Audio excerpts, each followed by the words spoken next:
Welcome to Joy Unfiltered. I'm Rachel, and this is a podcast about joy. Not the shiny, performative kind, not the everything happens for a reason kind. This is joy as a strategy, a way to stay steady when life feels loud, a way to stay human when things are hard, a way to lead, love, and live without burning out or checking out. Some episodes will be just me. Some will be honest conversations with people who have lived their way into a deeper, truer joy. No fixing, no bypassing, just real stories, real tools, and room to breathe. Let's get into it.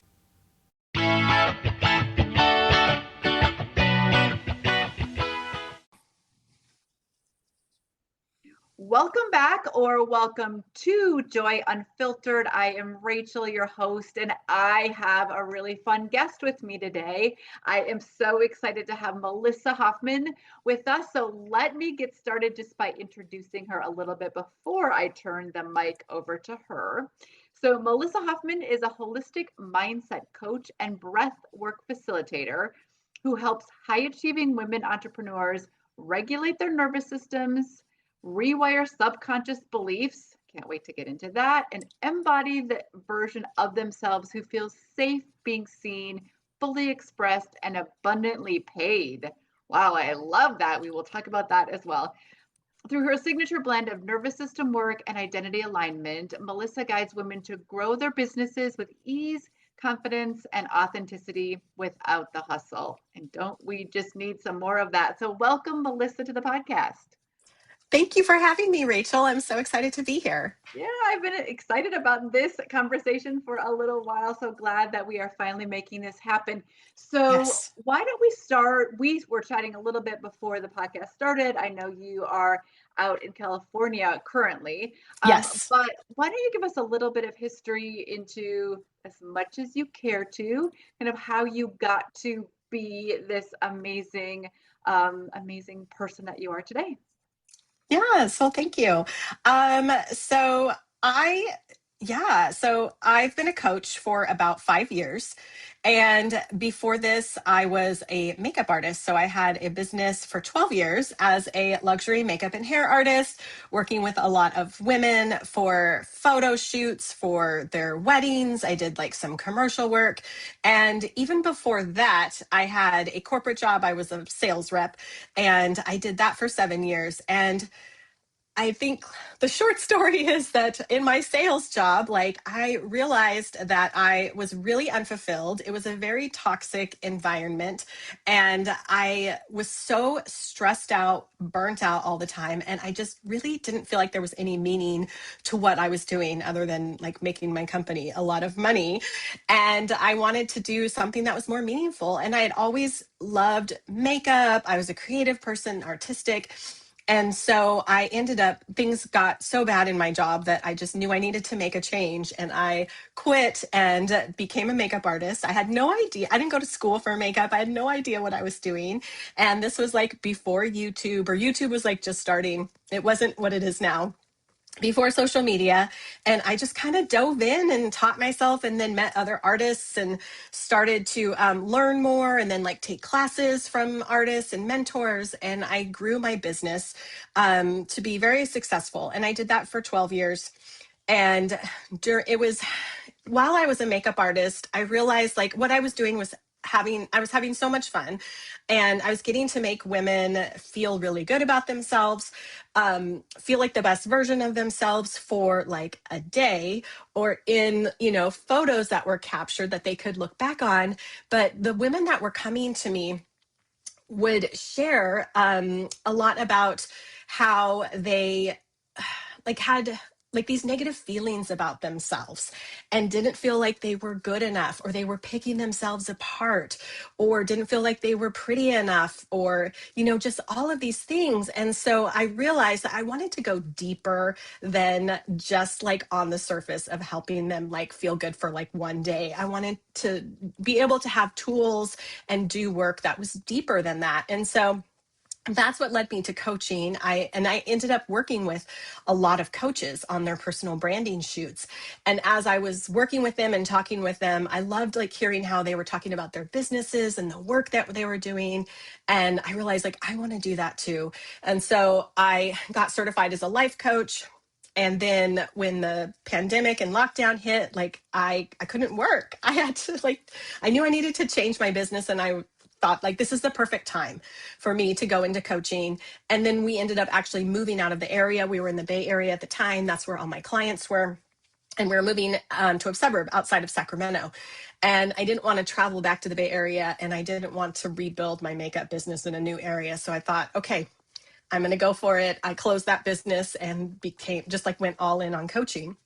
And so I started as like a confidence coach with women, and just realizing like even more, like reflecting back on the conversations that I had with my makeup clients, reflecting back on like how I felt in my corporate job. And even like at the end of like my makeup business, like I was really burnt out and stressed out. And so the patterns that I had in my corporate job, I had kind of carried through into my makeup business. And so I was like repeating the same things. And even though I didn't have like a toxic boss or like toxic coworkers, I was like, pushing myself too far or not having good boundaries. And in that cycle of scarcity where you feel like, okay, like even though things are good right now, like what if, next month I have no work and I make no money, and just like up and down. And so I knew that there were even like deeper things that I could help women with other than like their confidence, because your nervous system is like basically like what controls like everything for you, like with your your emotions and your like physical, and just how you think and feel, and how you act. And so I like just started to learn more about that. I became certified in like hypnosis and NLP, which is neuro linguistic programming for those who don't know, and tapping. And so getting more into that subconscious work, and then also somatic work. I became a certified breathwork facilitator. And then through breathwork, just learning about the connection between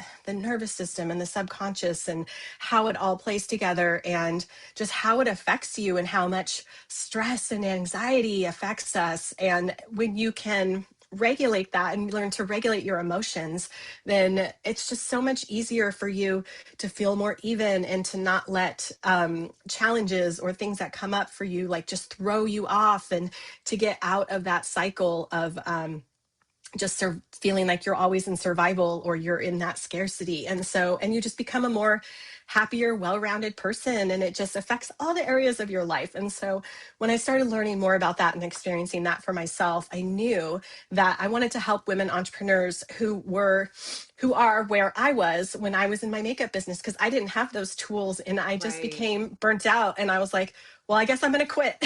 And so that's Oh my kind of what I goodness. did.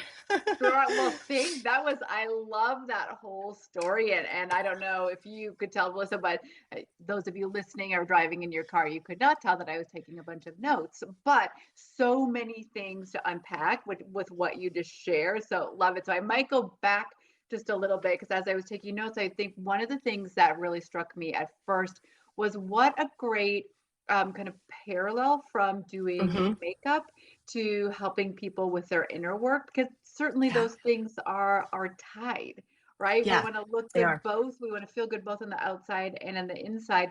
And I'm certain that as you were working with women, you have lots of stories to tell about things that they were going through. So when you Hmm. think back to those times, even before you thought about being a coach, what were were there some themes or some similarities in the stories that you were hearing from the women that you were, let's say, getting ready for brand shoots? Oh, yeah, definitely. There was this fear of being seen. And so they would have a lot of fear around and anxiety around like being in front of the camera. and having someone take their photo and making a big deal about the photo shoot, and then even like using the pictures, like, well, who's going to see them and what are they going to think? And I would see a lot of women feel like they had to portray, almost like portray somebody else, like, well, I have to, have like these really expensive clothes that are like really perfect that I don't normally wear in, real life.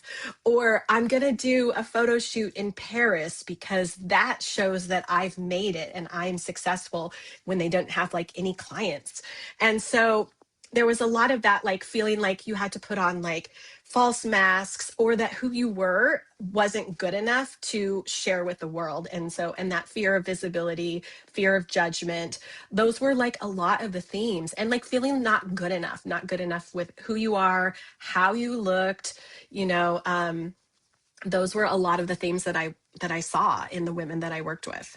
Which sounds so familiar. I come from the wellness space, so it Mm-hmm. sounds so familiar to the women that I was here listening to or working with in that wellness space. And then I'm sure for you then got to that space where, oh, I really want to boost them up and help them. I mean, it's fun to do, not that the work that you were doing wasn't really important, Yeah. and that is as well, but how can you then go beneath the makeup, right, beneath the Yes, clothes, and exactly. help them really not have that fear of being authentically Mm-hmm. seen, right, Yeah. as Yeah. a whole integrated person. So we're going to delve into that in a little bit, but I also want to talk about what a fortuitous time. Clearly the pandemic, and it hasn't been that in our not that distant past, but also seems like from you as a businesswoman, um, what a fortuitous time for that to happen, right? Mm-hmm. Because it did Yeah. force you to rethink. You can't be applying makeup to people when we were wearing masks, and you can't touch people, right? So, Mm-hmm. so Yes. what is it that, and so what an interesting path basically that your career took then as well, from going to helping, fixing up people from the outside to fixing up people from the inside, right? Yeah. And it was almost like it gave me permission, because that was really what I wanted to do, was to move into coaching. And I had a lot of fear, like, well, what if no one hires me? What if no one takes me seriously? They just see me as this makeup artist. Like, that was the identity that I held. And took me a while to like really let go of that identity and realize like, oh, there's so much more to me, and I can be a good coach because of all the experiences that I've had, plus, the training that I've had as well. And so it was like the perfect opportunity, like, okay, like I'm ready to close this chapter. The world is kind of forcing me to like make some changes, because I can't work, although I did do some weddings because there were people that insisted on getting married, and I wore a mask and they didn't, and I just tried to keep my distance. But yeah, I really felt like that was like the perfect, like almost like a sign and permission that it was okay to move on. Yeah, well, and it also sounds like, Melissa, that you were having some of the same feelings once you of the women that you were working with doing the makeup. Is Hmm. I hear that same thing. Am I good Yeah. enough? What if Yep. will I be seen as Hmm. this new identity as we are trying new makeup on, or trying clothes on, or Yeah. trying new careers on as well? Hmm. How is the outside world? So how did you internally, the pandemic forced it a little bit, but how did you internally work through the fear of being seen in a new way? Yeah, at the time it helped. I had support. So I had like a coach I was working with, and it was just something like I had to focus on my North Star, like what I really wanted. And really, like, I didn't have like subconscious rewiring tools at the time, but it was almost like I kind of instinctively did that work myself, to like really work on seeing myself as a coach and doing the inner work to feel like I was good enough. And it took a lot of like courage and just like putting myself out there and trying different things, and just really trying to like pump myself up and work on my belief in myself. And then, with every like new client that I worked with, or every time I, like went live, or all these little things that I did, they just started to add up to build up my confidence and help me to see that I was a coach. And also, like, sometimes I would still kind of talk about makeup things, but really like closing the past on that, and even like letting people know like, hey, I am no longer a makeup artist. I've closed that chapter. This is who I am now. This is what I'm doing. And just really working on showing up as that person, even when it felt really uncomfortable, but just still like doing that because it was in service of what my goal was, like what I really wanted. I love that. And a couple of things, and I'd written this down before, but you said it again then, or alluded to it, that whole about repeating patterns. And repeating Mm-hmm. patterns can be repeating patterns and meaning that we get stuck someplace else. But you also talked about being consistent, showing up, repeating the action that is going to get you to that next level, even if it's scary, but Mm-hmm. that constant kind of putting in the reps, right? I come Yes. from the wellness world, so we have to put in the reps. You have to do the bicep Mm-hmm. curls in order to grow your Yep. arms. And if you don't continue to put in the reps, then that starts to go away. But if you put in the reps, then as well of I'm showing up as this person, continue to show up as this person, and then people catch up, right? The Yeah. world catches up. Yes. We're always like 5 steps ahead, I think, of where our Yes. clients are. But and then what a beautiful way for you, because you maybe were only 5 or 6 steps ahead of the women Mm-hmm. that you were then going back and trying to coach. So what a great way to have that empathy and that knowing for your clients. So they must feel that from you. Yeah, I mean, they do because they are where I was.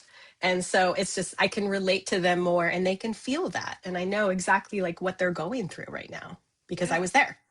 So let's talk about some of the tools. I listed a couple. You listed them up. I probably didn't write them all down, but you talked about hypnosis, you talked about NLP, you talked about tapping, you talked about somatic breath work. Let's go through some of those. I think some of the Yeah. people that are listening might be really familiar with some of them not as familiar. So if we can even go and give some definitions to what Hmm. those are, and then how those can be integrated into kind of identity alignment or regulating our nervous system. Yeah. So where would you like to start? Well, I wrote them down in this order, so let's start with hypnosis. Let's just Okay. they're probably in no particular order, but let's just start with hypnosis. So I'm sure people Yeah. know somewhat what that is, but kind of Yeah. how, what is it, and how are we using that then to become or get closer to our North Star, using your words? Yeah. So hypnosis is simply like deep relaxation plus focused attention. And so what it's doing is just really quieting the conscious mind that is telling you, like, you can't do that. You're not good enough. And so you can get into the subconscious and do the real work there because the subconscious mind controls 95% of our thoughts, behaviors, actions, habits, the way we see ourselves. And so that is where we can do the real change when we can put our bodies and our minds into a really relaxed state.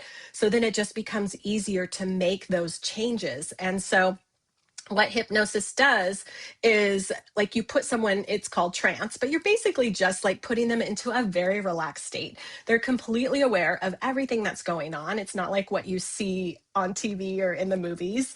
It's, we go into hypnotic we go into trance like all day long, like in and out of trance, like when you're driving your car somewhere and you know where you're going and you just like go on autopilot, like that's trance. It's just like quieting the mind and you're thinking about other things and before you know it you get there and you're like, how did I even get here? I don't even remember. And so yeah, so I put someone, I like, basically it's almost kind of like a guided meditation, getting them to really relax. There's certain like ways of speaking to the subconscious mind that it responds to rather than like the conscious mind. And so getting someone into a really relaxed state, and then you get to use metaphors and visualizations and really creating a picture of what it is that they want, whether it's um, a new way of seeing themselves. Maybe it's a new, like they want to create a new habit, like they want to start working out more and they want to like start going to the gym and they hadn't been going before. So you can use hypnosis to help someone with that. You can use hypnosis to like overcome phobias. You can use it to change your beliefs about yourself.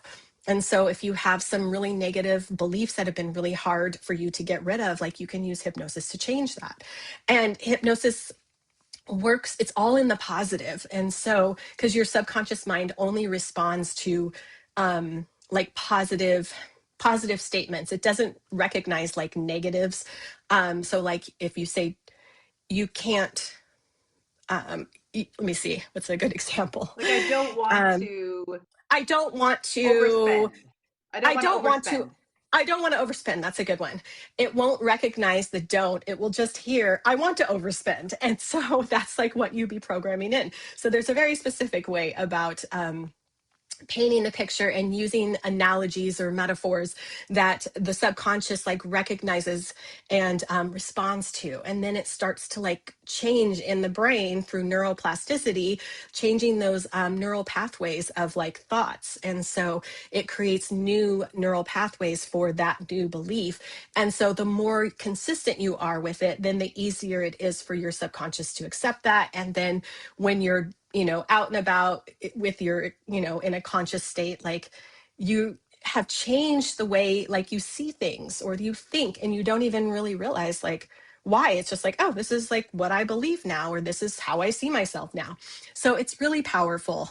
So so a couple of things that come to mind, or a couple of questions that I have about that. One of the things that we've talked about often on this podcast is this whole theta brainwave Hmm. state that you're in when you first wake Yeah. up, so that you can brainwash yourself a little bit. Hmm. And again, and I talk to people about, okay, so if we're trying to find joy, then Hmm. think about all those joyful things right away in the morning, because then you are training your brain to look for more joy during the day, Yes. right? Yes. So that, I just wanted your thoughts about that, and how that plays into, or what that relationship with hypnosis is. And then you did mention meditation, and I had written down, what's the difference between hypnosis and meditation? Can I hypnotize myself? Like, what, Hmm.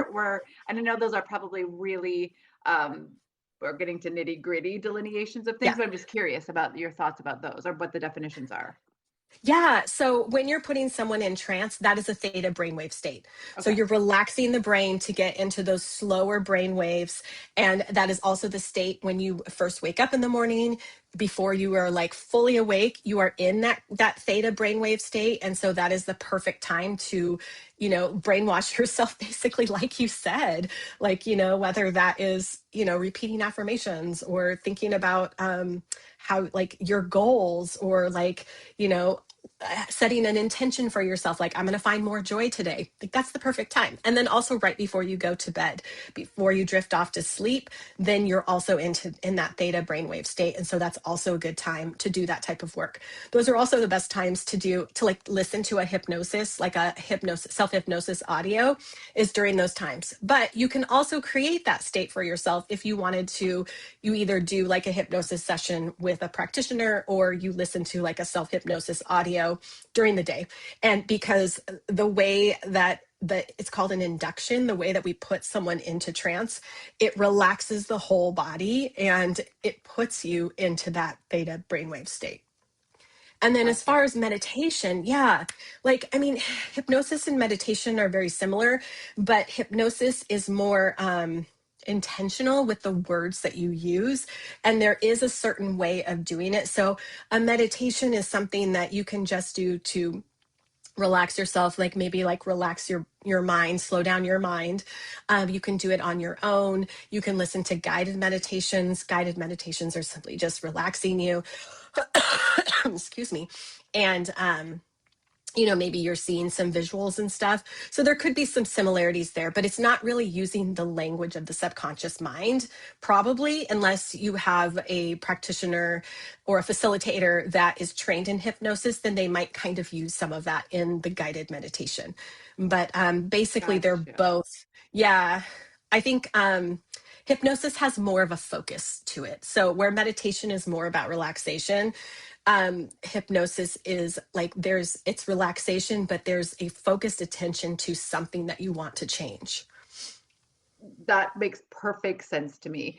And we'll probably get to more tools at the end, but I'm just curious, because as we're talking about hypnosis right now, are there, clearly going to a practitioner, so we'll talk about, Yeah. if people are raising their hands already, they're like, all right, I already want to like talk to Melissa, so we'll get to that, so just hold please, because we have other Yeah. things to talk about, but we'll give you that as well. But are there things that I can do? So if I just want to, what's a resource that I can go to? Where should I go if I want to do some hypnosis? And you said focused. So are there, I want to lose weight, or I want to make more money, or I want to, I don't know, I don't have a better relationship. So are there different ones that I can listen to for different things? And where would I go if I want to start tomorrow? Or Yeah.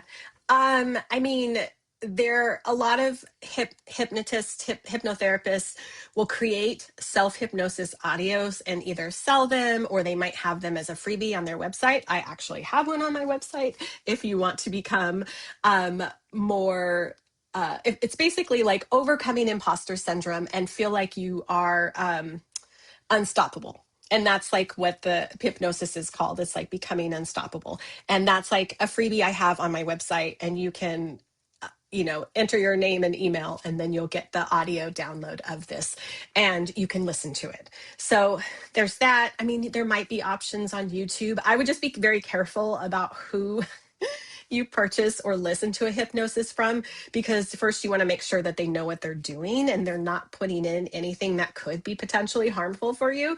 But yeah, like you can see somebody find a hypnotherapist that you really respond to and work with them on have a specific goal. So it could be anything. It could be losing weight. It could be like finding the perfect relationship. It could be feeling more confident or attracting more money or being more successful. There's all different things that you can work with on hypnosis.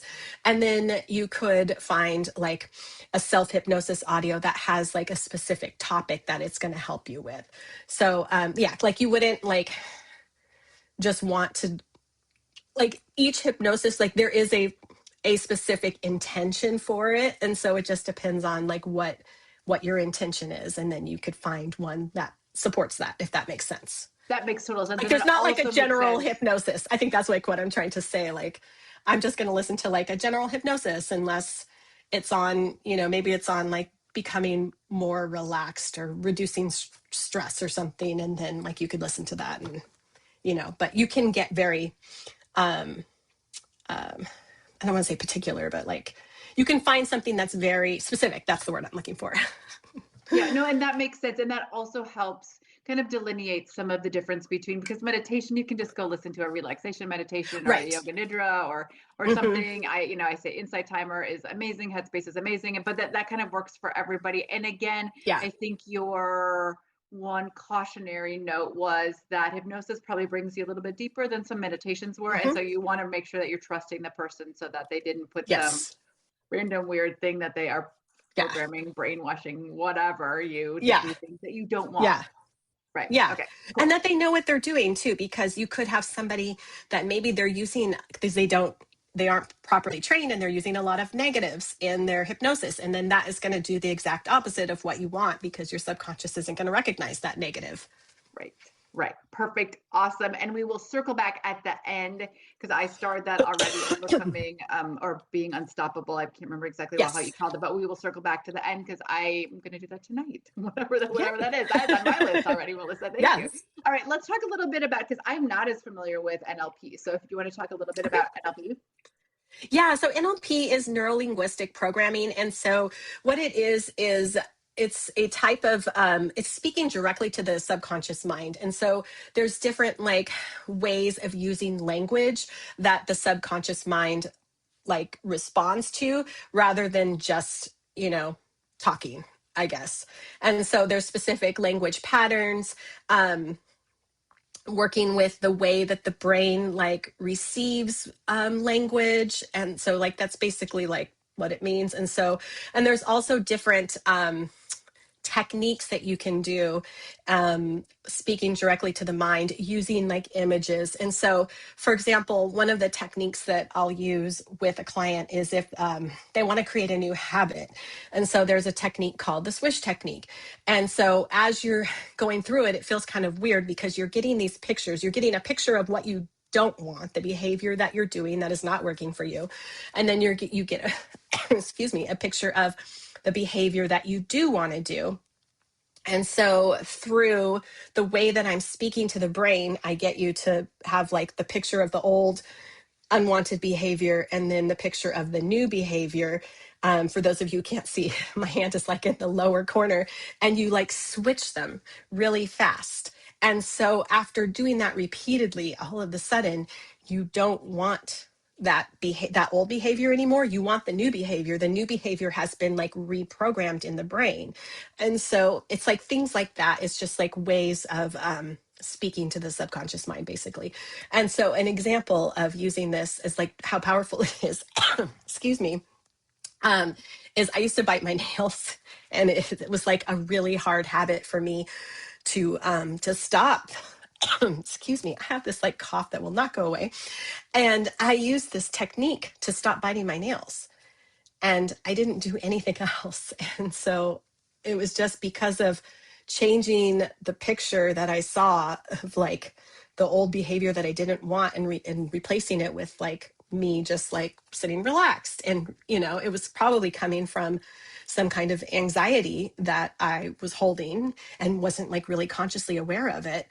And I stopped, and I haven't done it since. And so it's like things Okay. like that, yeah, that you can do with NLP. There's also a technique called timeline therapy, where you can actually go back, like work with how your mind encodes your memories, and you can go back on your like energetic timeline and change the way you view things. Like, of course, you can't change what happened, but things that hold a charge for you, you can go back and learn lessons from it that helps you to release that charge in the present, and even go back, beyond birth, like into like your lineage, because of epigenetics. We're carrying beliefs and emotions and um, just all kinds of trauma from our ancestors, and we don't even realize it. Like there might be we might have a particular feeling about something, and we don't even know where it came from. And so you're able to release that through like some of the NLP techniques. That is amazing and awesome. And I'm going to look into that as well. Okay, let's move on to EFT. We've talked about Hmm. that a couple of times on this podcast. So those of you who are Yeah. listening might already have like gone out and done it, because I have been raving about it since I did it last year for the first time. But why don't you just, for those of you who are listening and don't know, can you just talk to us about what EFT is and how we might use it? So EFT is emotional freedom technique, and so it's tapping on the areas of the body that also are energetic centers or meridians of like using like Chinese medicine.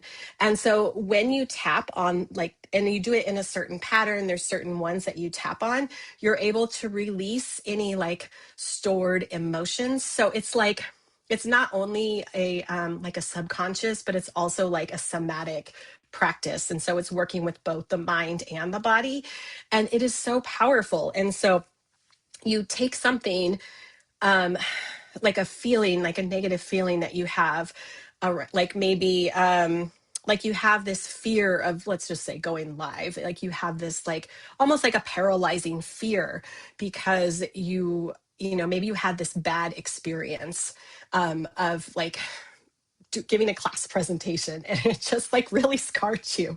And so now your brain is associating that past experience with going live on Instagram. And so you can go tap on these different meridians, and you let yourself really feel those negative feelings, and it is able to like release the charge as you go through. And so sometimes it takes a couple rounds of like tapping on and saying like negative statements, things that bring up those feelings, letting yourself feel it and process it. And then usually by the time you do one round, maybe two rounds, you're able to completely release that negative charge. And then you get to go in and tap on like the positive of like what you do want the experience to be of you going live, like how you want it to feel, what you want the outcome to be, how do you want to show up. And that is like reprogramming into the subconscious mind, like all of those positive beliefs. And so by the time you finish, you can go live and just be like, oh, I'm so like confident, I'm so calm, and it's definitely like this really a big shift that you feel emotionally pretty quick after Yeah, I've doing shared on EFT. this podcast a couple of times before that I had heard about it for years, and I am into the woo-woo stuff, all of that, and I get it, but I didn't quite understand EFT, and then I experienced it last year, and I was amazed at the Yeah. speed in which that the energy was able to move through and dissipate from my body. And I Yeah. was like not nervous, but I was like, the fear level about this thing or the negative energy was, at a 7 or Yeah. an 8. And then Yeah. a couple minutes later, I was at a 4. Right. And Yeah. I did cry. I Hmm. went through the whole, but Yeah. it was very powerful and very fast. And yeah, if so those of you who have not used EFT, I would definitely look into it with a practitioner that knows, again, that knows what they're doing first. But it's Yeah. also something, Melissa, right, that I could do but on my own, Oh, right? you could I can totally learn do how it to on do your that own. on my own. Yeah. Absolutely. Yeah. There's a lot of tapping videos. And so you can there's a guy tapping with Brad, and he has like all these like really quick videos and different topics. And he has like a very nice soothing demeanor. And like, if you're feeling like nervous about something, or like there's something in particular, he's probably done a tapping on it, then you can like search for it on YouTube, and then, go through it. You can also like, when you know what the different like tapping points are, you can like go through it yourself, and like, kind of take a gauge of where you are with that emotion. Like you said, you were a 7 or an 8 with that particular negative emotion that you're experiencing. And the key is you really have to let yourself feel it, because if you don't really feel it, you're not going to have that much of a change. And then you want to go through, and you can just let yourself intuitively like say like all the negative things that come up. So it's very like cathartic to like just let it all out and go through all of those points. And then after you're done, to see where you are, take another like gauge like where you are on the scale of between 0 and 10. And ideally you want to get yourself to a 1 or a 0. And so if I was working with somebody one-on-one and they were at a 4, I'd be like, that's great, and we're going to get you to a 0, so let's do Right. another round and go even deeper. And then by the end of the second round, most likely you would be at a 0. And then you get to tap on the positive. So then think about, after you've released that negative emotion and you feel neutral, then think about, okay, like what do I want instead? And then you get to like create all kinds of like positive statements around that and go through all of the meridians again. Yeah, beautiful. So yeah, so I've loved all these three so far. So we've talked about hypnosis, talked a little bit about NLP, talk about EFT. Let's talk about breath work. Hmm. So when you say, sometimes I feel as though these words get thrown around and we don't even know what we're talking about. So what's your definition of breath work, and then how can we incorporate that to calm our nervous system? Yeah. So there's many different styles of breath work. And breath work for me is like consciously controlling your breath to release emotions or stuck energy or create a different state. And so the type of breath work you want to do really depends on what you're trying to achieve.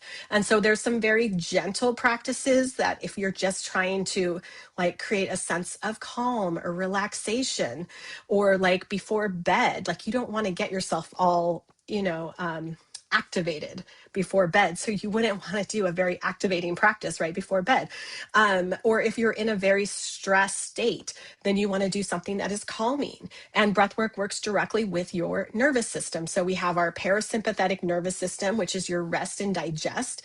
And that is what like calms the body down. And then you have your sympathetic nervous system, which is your like survival mode, like fight or flight. And so it gets you activated. And so sometimes that's good. Sometimes we want to be in that more activated state if we're going to be doing something that we want to have like more energy for. But also we can get stuck there. And that's when you get into that stress, anxiety, survival mode, and it really affects your mental health and your physical health. And so there's practices that are really good for that. And then sometimes you want to have like a big emotional release, or you want to have like a spiritual awakening. Like there's breath work for that. And so it just really depends on what your what your intention is, and to find like what practice to do. And so and that's again, like, you can do breath work on your own. You can, like, I think there's breath work practices on like Insight Timer or YouTube. And but working with a practitioner is going to help find the right practice for you, for based on like what your goal is and what you're trying to do. And Yeah. so, yeah, and so it's very therapeutic. It's very healing. And it's also like very good for your health. So a lot of people are not breathing correctly, or they're breathing too much, and it's causing their body to be in this, just constant survival state. And so there's also like, it's good for you, like, physically too. And so there's different practices that you can do for that. Or people like athletes, there's different practices that they can do to help them to, have more endurance or better performance. So it really is an amazing modality, because it's like you can heal your body, you can heal your, emotions, your mind with your own breath. Like, you don't need anything else. And what a beautiful way to explain that. I oftentimes, when I ask people about that, especially on this podcast, is people are talking about how do we regulate our nervous system? How do we get Mm-hmm. into that parasympathetic nervous state? How do we calm ourselves down? But I appreciate the fact that you are like, well, it's that, but there are Yeah. some times that we do want to be a little more amped up. We're getting ready to go Yeah. on stage, or we're getting ready to, Yeah. and we might want to also be calm and not get too nervous. But I like the Right. fact that there are different ways to use different types of breath work, because it's not all about just slowing, right? There are some times Mm-hmm. where we do Yeah. want to get a little more excited in Mm-hmm. our bodies as well. So, oh, that's Yeah. beautiful. So I love the fact that you have all of these different modalities, these different ways in which that you help your clients. So when people come to you, because again, I can feel people just raising their hands in their cars or on their walk, whatever they're doing, and they're thinking, yes, some of those modalities really speak to me. But what is the end result, or maybe let's start at the beginning. Why would people say, oh my goodness, I need Melissa? Are they feeling as though they are struggling in their relationships? Are they struggling at work? Like, where are most of your clients, where are their, I don't want to say issues, but where are their struggles, or where are they feeling a little bit of discontentment in their life? Yeah. So a lot of the women that I work with, they're entrepreneurs and they're building their businesses, and they have like these big goals for themselves. And where achieving those goals doesn't feel either possible or safe, or they're worried about what's going to happen when they get to that goal. So there's a lot of fears that come up. There's a lot of, can I handle this? Can I handle the responsibility? Like, what if I raise my prices and people think like, oh, is this really worth it? And so there's like some self-doubt there. There's some, trust, like self-trust, that they need to work on, because they don't trust that they can, if they make a certain amount of money, that they'll be able to, handle it responsibly or sustain it, or that it's not all going to just go away, or that, they're going to spend it all. And then like, what are they going to do the next month? Or that they're going to burn themselves out, or it's going to affect like them spending time with their families. Like they're going to have to become another person. And so there's a lot of these like fears and self-doubts that come out over their ability to not only grow their businesses to the level of success that they want, but also to be able to hold it and not feel so stressed out or burnt out, or like they're going to have to become someone else or be someone else to be able to hold that level of success and money and clients. And so that's what I typically work with women on. So there is a lot of nervous system regulation to help to manage the stress, the anxiety, or the burnout, making sure they don't get into burnout, and also the emotions that come up. And so they're able to bounce back, because you're going to have stress. Like, the goal is not to always just be in this like Zen mode all the time. The goal is to have a flexible nervous system that can handle anything that comes your way. And so if you do have, challenges that come up in business or in life, because everything that happens in business is going to, spill out into your life or affect your life. and you have these challenges come up, like, you know that you can meet them. And so, yes, you may go into a, stressed survival state for a moment to be able to like meet that challenge, or that's just the natural reaction that comes up. But you're able to bring yourself down from it and not get stuck there, not stay there. And then it becomes like you go into burnout, or you just become so overwhelmed that you shut down. And so that is really, and I call it like expanding your capacity.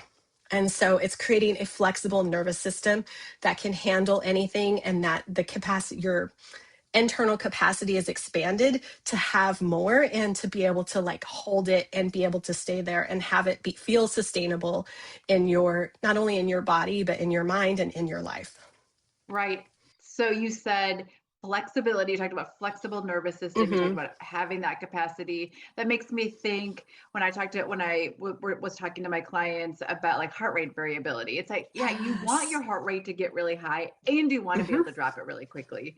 So when we're talking about, I was talking to somebody on the treadmill, right? So yes, that is a good thing. But you're also talking about the treadmill of life, right? That we need to be able to push ourselves when we need to, but then be able to bring ourselves back down, so that we have that flexibility. That's such a great way of explaining that. Nobody's really ever said that to me about the nervous system before. So what a refreshing way. And it also, I think, gives us a little bit of like, oh, I am okay, because there are times that I'm stressed. And I think so many people, and I think, nervous system regulation, I'm doing air quotes for those of you listening, feels sometimes like a little bit of a buzzword, but it also feels as though if I'm not regulated, and if I'm not living in this parasympathetic nervous system all the time, that there's something wrong with me. But it sounds like what you're saying, Melissa, is that no, we need to go in and out. That is why we have two nervous systems. That is why we were designed the way we were designed, so that feeling stress is okay if we are able then to flex out of that and not stay in that stressed state. Yes. Yeah. And that's the key, is to be able to down regulate yourself from that stress state. And, because you have, like, you can be regulated and still go into a stress state, because you know how to bring yourself out of it. And that's the key difference. Someone that is dysregulated is always in that stress state. They're living there, and they don't know how to get out of it. And so that's what we don't want, because that's what leads into, mental health problems, burnout, overwhelm, health problems, all kinds of health problems. Right. And it's the same parallel we talk on this podcast a lot too. Well, clearly we talk about joy, since it's Joy Unfiltered. So we talk about joy, but we also talk about the fact that we want to live in this state of joy, but when we practice that allows us to live in a state of grief when we need to, because we also recognize that the world isn't perfect. And the world is challenging, and bad things happen, and challenging things happen, and we need to fully feel into grief. We talk about that. So we need to fully feel into grief. We need to fully feel into anger or stress or whatever that emotion may be. But when we practice, and what you're saying too, when you practice living in a regulated state, one, we know it's there. So it almost, and I like to talk about it almost feels safer to me to go into stress or to go into something uncomfortable, because I know this other state exists and I get to come back there. Yes. Yeah. Yeah. And that's the important distinction, because we are humans. We have a full range of emotions, and we want to be able to go through the emotions that come up and not cut them off and not push them down, because that's when they get stuck and they get trapped in the body, and they will come out, and it's not going to be pleasant. They will come out. The body keeps that makes me think of that book, The Body Keeps Score. The body keeps the score. The body does. Yes. Yes. Oh, well, this has been so enlightening. And as we kind of get towards the end of this, I do want to make sure that we leave time at the end for people to be able to get a hold of you. But I'm always curious about what is bringing my guests joy. So what is bringing you joy today or this week?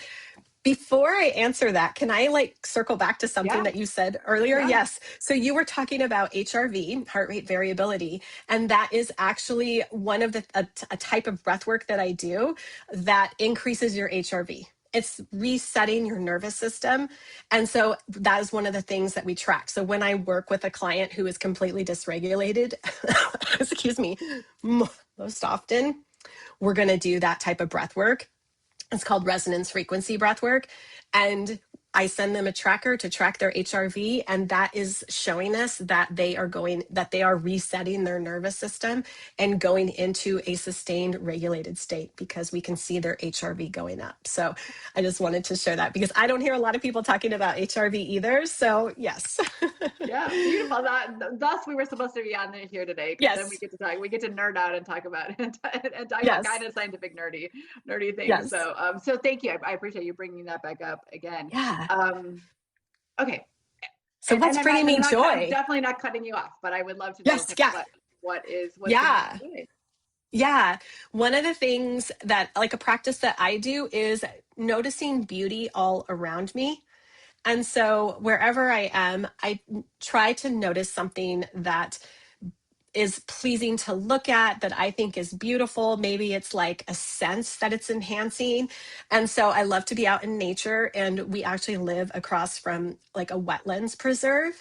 And so when it rains a lot, there's ponds that form, and then we got all kinds of like wildlife and different kinds of birds and ducks. And so it brings me a lot of joy to go outside, especially right now because the sun is out and I can go out there and hear the birds chirping and see the ducks swimming around and the geese. And yeah, it brings me a lot of joy to see that. I love that. Well, thank you for sharing that. So, I will ask any last words, but before we get there, how do people get a hold of you? Because I am sure that there are people that are listening that are thinking, yes, I'm feeling some of those things, some of those modalities sound really interesting, or I'm just feeling really good energy because you're putting out some fantastic energy, Melissa. So, how do they get a hold of you? What's the best place for them to go? So they can go to my website. It's www.melissahoffman with two N's.com. And they can learn more about what I do. And then they can also follow me on Instagram because that's the platform that I'm on the most. And so on Instagram, I'm at Melissa M. Hoffman with two N's. Okay, and I will be sure to drop those in the show notes so that everybody can get a hold of you there. But any last thoughts? Anything that you want to leave our listeners with today? I think like just take moments to pause during your day and take a moment to relax and do some deep breathing and just to like calm yourself down. Notice what's beautiful around you. Like I said, notice what brings you joy and just let yourself like really like have those moments and appreciate them. Oh, well, thank you. And I appreciate you. Thank you for sharing your beautiful gift of time and yourself and just sharing your story about how you can reinvent yourself. And how it sounds like really just need to listen internally to what your own North Star is. So thank you for Hmm. sharing that and sharing how you went through all those things and using these beautiful tools to help yourself and now to be helping other women who want what you have. So thank you for being here today. And for everyone listening, I am Rachel. I am celebrating you today and every day. So have fun, live well, enjoy.